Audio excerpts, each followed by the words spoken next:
एक नगर में एक सेठ रहता था। उसके पास बहुत संपत्ति थी। वह अपने कारोबार से बहुत ही संतुष्ट था। अचानक एक दिन उसने हिसाब लगाया तो पता चला कि वह संपत्ति उसके बच्चों तक के लिए ही काफ़ी होगी, लेकिन बच्चों के बच्चों का क्या होगा? इस विचार के आते ही सेठ भारी चिंता में डूब गया। संयोग से उन्हीं दिनों महात्मा बुद्ध उस नगर में थे। सेठ उनके पास पहुंचा और बोला, महाराज, मुझे इतनी संपत्ति चाहिए कि मैं भोगूं, मेरा बच्चा भोगे, उनके बच्चे भोगें और फिर भी वह कभी खत्म ही ना हो। बुद्ध ने कहा, ऐसा ही होगा, पर इसके लिए तुम्हें एक काम करना होगा। तुम्हारे घर के पास एक टूटी फूटी झोपड़ी में सास बहू रहती है।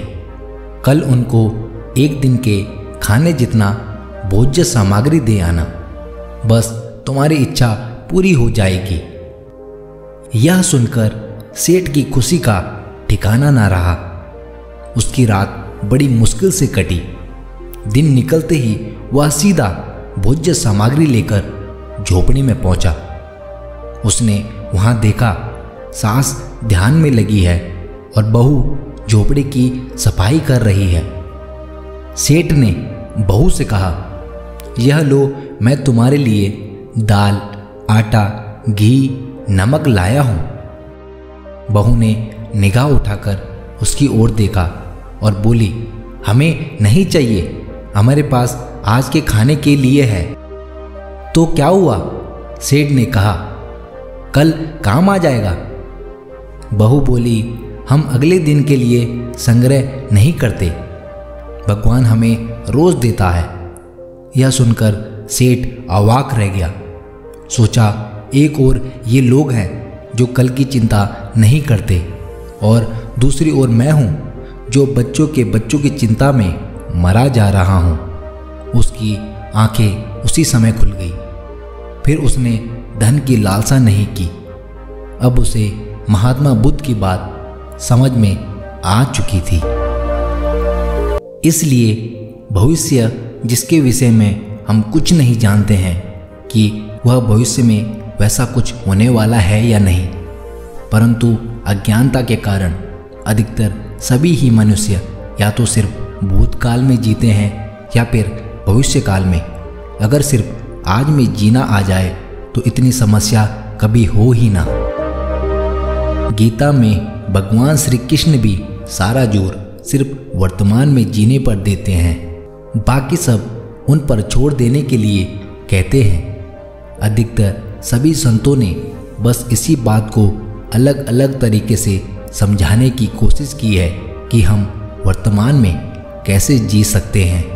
परंतु जैसा मैंने कहा कि हमारा भौतिक परिवेश ऐसा ही मिला है जिसने हमें अधिकतर सब लोग ऐसे ही देखने और बात करने वाले मिलते हैं जो हमें पल पल या एहसास कराते हैं कि भौतिक जगत में यह मिल जाए, वह मिल जाए, यह परिस्थिति आ जाए या वह परिस्थिति गुजर जाए तो मेरे साथ सब कुछ अच्छा होगा।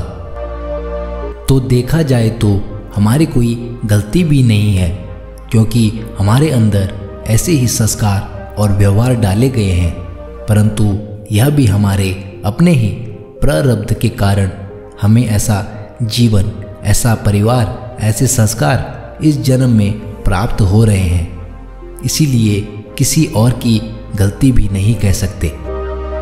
जो हमारे सामने आ रहा है वह हमारे पुराने ही कर्मों के कारण सामने आ रहा है।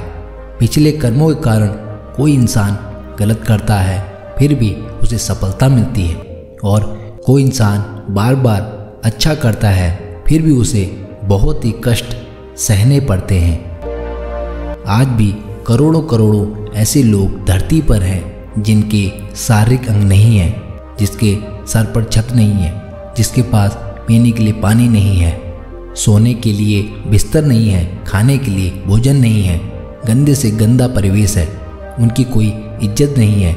ऐसे भी लोग हैं जो बीमारी के कारण न जाने क्या क्या विकट परिस्थितियों का सामना कर रहे हैं। किसी को आंखों की प्रॉब्लम है, किसी को बोलने में प्रॉब्लम है, किसी को सुनने में प्रॉब्लम है, किसी को पढ़ने में दिक्कत है, किसी को बैठने में दिक्कत है, किसी को सोने में दिक्कत है और भी न जाने क्या क्या।